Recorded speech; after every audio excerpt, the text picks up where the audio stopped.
Number 10. The Gimli Glider. On July 23, 1983, a Boeing 767 Air Canada Flight 143 ran out of fuel at 41,000 feet en route to Edmonton, Canada. Without engine power, they had only minimal battery backup-powered instruments available. While that would be enough to land, that didn't include a vertical speed indicator, so it would be impossible for the crew to determine how far the plane could glide without engines. But fortunately, the ram air turbine deployed as designed to provide hydraulics to control the now gliding jumbo jet. However, luckily for all on board, Captain Bob Pearson was an experienced glider pilot. Realizing they wouldn't make their diversion destination of Winnipeg, they decided on the former RCAF station Gimli, thus the nickname the Gimli Glider. There was just one problem. The former Air Force station is now a go-kart, racetrack, and drag strip, and the track was full of racers and spectators on that day. To make matters worse, a jet without engines makes no noise, so the people on the ground wouldn't hear them coming. There was a close call with some terrified kids on bicycles, but in the end, the boys were fine and the plane landed safely with the exception of a collapsed nose gear. The cause of the engine failure was a miscalculation of the fuel quantity metric conversion by Air Canada ground crew. Number 9. June 12, 1972. An American Airlines DC-10, Flight 96, was climbing out from Los Angeles to New York at 11,750 feet when the rear cargo door blew open, causing a sudden decompression of the plane, as well as part of the floor to collapse. The violent decompression also caused the cockpit windows to shatter and forced the rudder pedals to full right and the engine controls to idle. Captain Bryce McCormick immediately took manual control of the aircraft and attempted to reapply power, finding that engines 1 and 3 would respond normally, but the cables to engine 2 and the tail were damaged and wouldn't respond. McCormick managed to level off and stabilize the speed at 250 knots. They declared an emergency and requested a route back to Detroit. In order to control the plane, Captain McCormick needed to alternate power between engines 1 and 3.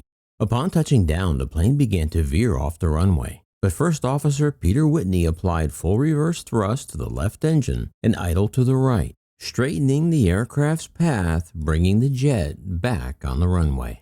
Fortunately for all on board, Captain McCormick said he trained for this very scenario in the simulator while training to fly the DC-10, controlling the plane with the throttles in this fashion in a worst-case scenario test of hydraulic failure. The cause of the accident was found to be a faulty cargo door locking mechanism. The NTSB ordered changes be made to all DC-10 cargo door locking mechanisms so that this accident would never be repeated. Number 8. On June 10, 1990, Flight 5390, a British Airways BAC 111, was en route to Spain. First Officer Alistair Atchison handled a routine takeoff. As the plane climbed past 17,000 feet, Atchison handed control of the plane over to Captain Timothy Lancaster. Both pilots released their shoulder harnesses and Captain Lancaster loosened his lap belt as the cabin crew was beginning meal service. Just as the steward entered the cockpit, a loud bang rang out as the windscreen in front of the captain blew out, causing a rapid decompression, instantly sucking the captain out with it. But miraculously, the captain's legs were still in the aircraft as his knees were caught in the flight controls. The upper half of his body was outside the aircraft, being violently slammed against the fuselage at hundreds of kilometers per hour. The autopilot had disengaged, causing the plane to descend rapidly. The flight deck door was blown inward onto the control console, blocking the throttle, causing the aircraft to gain speed as it descended. The steward rushed to grab Lancaster's belt. The aircraft wasn't equipped with oxygen for everyone on board, so Atchison had to rapidly descend to an altitude where all the passengers could breathe normally. First Officer Atchison worked feverishly to fly the plane and contact ATC, but the noise inside the plane was too loud to communicate. Even though the steward was holding onto the pilot's belt, the crew thought he was dead, but they couldn't let him go because his body could have gone into the engine and most likely would have brought down the plane, killing all on board. Eventually, Atchison was able to hear the clearance from air traffic control and make an emergency landing at Southampton Airport. But most surprisingly of all, Captain Lancaster survived with minor injuries, including a dislocated shoulder and frostbite on his face and damage to one eye. The cause of the accident was due to a potentially deadly cockpit window maintenance error. When previously replacing the window, they used the wrong bolts. They were too short. Number 7. February 24, 1989. United Airlines Boeing 747 Flight 811 was en route from Los Angeles to Sydney. While passing through 23,000 feet, the flight crew heard a loud thump that shook the jumbo jet. About a second later, the forward cargo door blew completely off, ripping a hole through all 3 decks of the plane. The sudden decompression sucked out 10 seats, and 8 passengers seated in this section were killed when they too were sucked out with the seats. Senior flight attendant Laura Bretlinger was almost sucked out too, but she hung onto the railing of the stairs that led to the upper deck when passengers and crew members pulled her to safety. Debris was sucked into the number 3 and 4 engines, causing them to shut down. Debris also damaged the right wing, the horizontal stabilizer, and the vertical stabilizer. As the jet raced back to the airport, they extended the landing gear to help slow the plane because the flaps were damaged and could only partially be deployed. Even though the plane came in much faster than designed at nearly 230 miles per hour, 59-year-old Captain David Cronin was able to get the wounded 747 back on the ground. The cause of the accident was defective cargo door latches, and the NTSB ordered all 747-100 latching mechanisms to be redesigned. Number 6. December 11, 1988. Philippine Airlines Flight 434. The Boeing 747-200 was flying from Cebu to Tokyo when a bomb exploded under seat 26K, instantly killing the Japanese businessman seated there as well as injuring 10 others. The bomb and resulting sudden decompression severed a number of control cables in the ceiling that controlled the plane's right aileron, as well as cables that connected to the cockpit steering controls. The bomb had been placed on an earlier leg of the flight by terrorist Ramzi Youssef. Once his leg of the flight was airborne, he went to the lavatory, where he removed his shoes, where he hid batteries, wiring, and a spark igniter in his heel, below where metal detectors of the time could detect them. He assembled the bomb using his Casio digital watch and set the timer for 4 hours ahead, when he would be long gone. Immediately after the explosion, the aircraft banked hard to the right, but the autopilot quickly corrected the bank. Soon the autopilot stopped working. Additionally, the crew wasn't able to detect if the landing gear would deploy. So the U.S. Air Force sent a Learjet from Okinawa to survey the damage and make sure the gear was deployed. The crew was also unable to use the ailerons to change the direction of the plane. After thinking through the different hypothetical methods of control, the crew settled on using asymmetric thrust to control the jet, in a very similar fashion to United Airlines Flight 232 5 years earlier.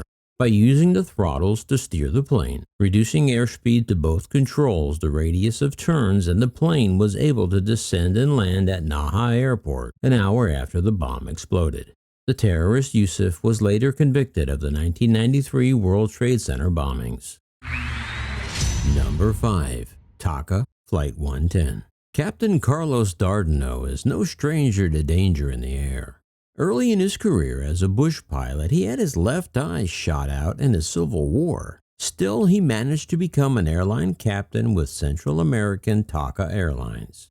On May 24, 1988, Captain Dardanel was flying his company's first brand new Boeing 737 from Belize to New Orleans. At about 16,000 feet, the flight encountered severe thunderstorms on its final approach to New Orleans. The plane ingested enormous amounts of hail and more water than any engine has ever ingested before in recorded history until that point. As a result, the brand new Boeing 737-300 suffered flameouts in both engines while descending through the monstrous storm. They didn't have enough power to reach any airport and had planned to ditch the brand new aircraft in Lake Pontchartrain, but at the last minute the first officer spotted a narrow stretch of land next to the lake. Without giving it a second thought, Captain Dardanot said there, "We'll land there." And the crew indeed made a successful dead-stick landing on a grass levee adjacent to NASA's Michoud Assembly Facility, with no one aboard sustaining more than a few minor injuries and with only minor hail damage to the brand new 737. Following an on-site engine replacement, the jetliner took off from Saturn Boulevard, a road that had previously been an aircraft runway. The aircraft was subsequently repaired and returned to service. Number 4. Miracle on the Hudson. Well, I don't need to get into much detail on this miraculous landing because you all know this story by now. On January 15, 2009, U.S. Airways Flight 1549, an Airbus A320 on a flight from New York City's LaGuardia Airport to Charlotte, North Carolina, struck a flock of Canadian geese shortly after takeoff, losing all engine power. Unable to reach any airport for an emergency landing, pilots Captain Chesley Sullenberger and First Officer Jeffrey Skiles glided the plane to a water landing on the frigid, smooth, glassy waters of the Hudson River. All 155 people on board were rescued by nearby boats, with only a few serious injuries and a whole lot of wet socks. This mythic dead-stick water landing of a jetliner became known as the Miracle on the Hudson, and a National Transportation Safety Board official described it as the most successful ditching in aviation history. In official hearings following the incident, the NTSB rejected the notion that the pilot could have avoided ditching by returning to LaGuardia or diverting to nearby Teterboro Airport. Both pilots were cleared of any wrongdoing, and the legend of Captain Sully was born. Number 3. Aloha Airlines Flight 243. On April 28, 1988, an Aloha Airlines 737 was en route from Hilo to Honolulu. At 1:48 p.m. local time at an altitude of 24,000 feet, a small section on the left side of the roof ruptured with a whooshing sound. Captain Robert Schortensteimer felt the aircraft roll left and right, then the controls went loose. It was then that First Officer Mimi Tompkins noticed pieces of gray insulation floating above the cabin.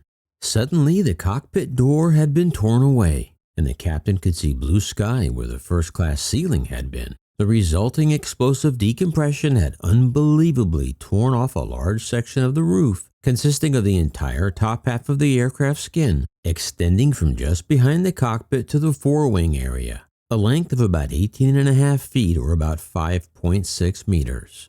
Sadly, 58-year-old flight attendant Clarabelle Lansing was sucked out of the plane and killed. But amazingly, she was the only fatality. Although 65 passengers were injured, 8 seriously. Since they were all wearing seatbelts, they all remained inside the plane. During the emergency approach to Kahului Airport, the left engine failed and the crew wasn't sure if the gear was deployed, but still they miraculously managed to land the crippled aircraft. The NTSB determined that the quality of the aircraft's maintenance and skin inspections were insufficient, especially due to the fact that they performed these inspections at night, where there was insufficient light. Number 2. China Airlines Dynasty 006. February 19, 1985. A China Airlines Boeing 747 SP en route from Taipei, Taiwan to Los Angeles. At 41,000 feet off the coast of San Francisco while on autopilot, the plane hits a strong headwind, causing the aircraft to slow down as it enters turbulent air. The autopilot was set to about 292 miles an hour or about 253 knots. The experienced crew noticed the number 4 engine lost power.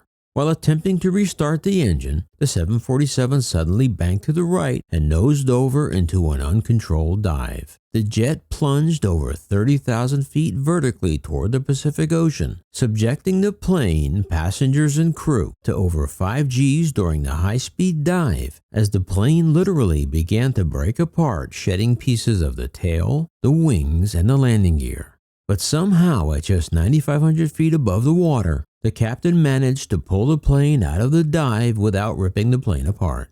The heavily damaged 747 SP managed to limp to San Francisco with only minor injuries to the passengers. It was later concluded the engine didn't flame out at all but was hung up due to an incorrect bleed air valve input. The NTSB said if the crew had followed correct engine restart procedures, the incident would never have happened. And finally, number 1 on our list. July 19, 1989. United Airlines Flight 232. Flight 232 was flying from Denver to Chicago, cruising at 37,000 feet over Alta, Iowa. The DC-10's tail-mounted GE CF6 engine exploded in an uncontained failure which resulted in the disintegration of the engine's large fan disc. Pieces of the fan disc then severed all 3 of the plane's hydraulic lines and pierced the horizontal stabilizer. The pilots Alfred Haynes and First Officer William Records quickly discovered that neither autopilot nor the manual controls had any effect. In desperation, Haynes closed the throttle to the left engine and pushed all the power to the right, and the aircraft righted itself. The crew decided to attempt to land at the airport in Sioux City. Dennis Fitch, a United Airlines DC-10 training instructor, was a passenger in the first-class section. He volunteered to help. Haynes instructed Fitch to operate the thrusters that powered the 2 remaining engines. They gave very minimal control over the aircraft's direction and orientation, but Fitch soon realized that the aircraft kept pulling to the right. Flight 232 proceeded in a series of barely controlled right spirals towards Sioux City, Iowa.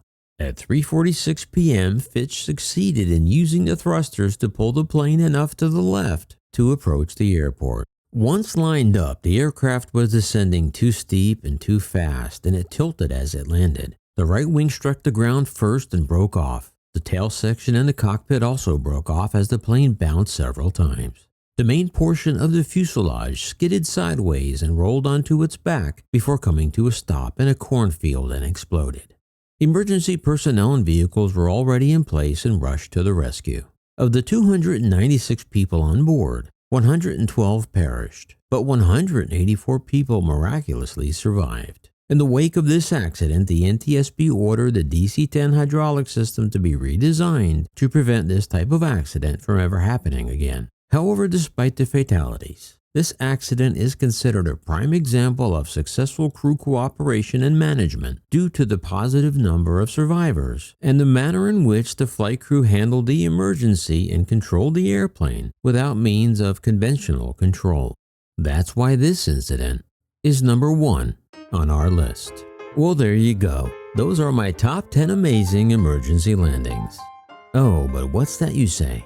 Maximus, how can you put the Miracle on the Hudson at number 4? That's blasphemy. Well, I'm glad you asked. My criteria for this list was what were the obstacles these pilots had to overcome, plus the amount and type of damage to their aircraft. I think any of the top 4 could legitimately be number 1, but I also think as much as I love Captain Sully, I truly believe any number of pilots on that specific day with that specific Airbus probably would have had a similar result. Because even if they didn't have the presence of mind to turn on the APU, they still would have had the ram air turbine for hydraulic assistance. His plane wasn't ripped apart in midair, and he didn't have his controls disabled by an explosion or any other event. So I think as much as I love Captain Silverhair, there were some other miraculous landings that were harder to pull off. But if you disagree, and I'm sure many of you will, I can't wait to hear your thoughts. Let me know down below. And as always, before you go, please be sure to subscribe, like, share, and ring the bell. And remember, leave the rubber on the runway and your troubles on the ground. And I will see you next time in the air. Yeah. This is Maximus.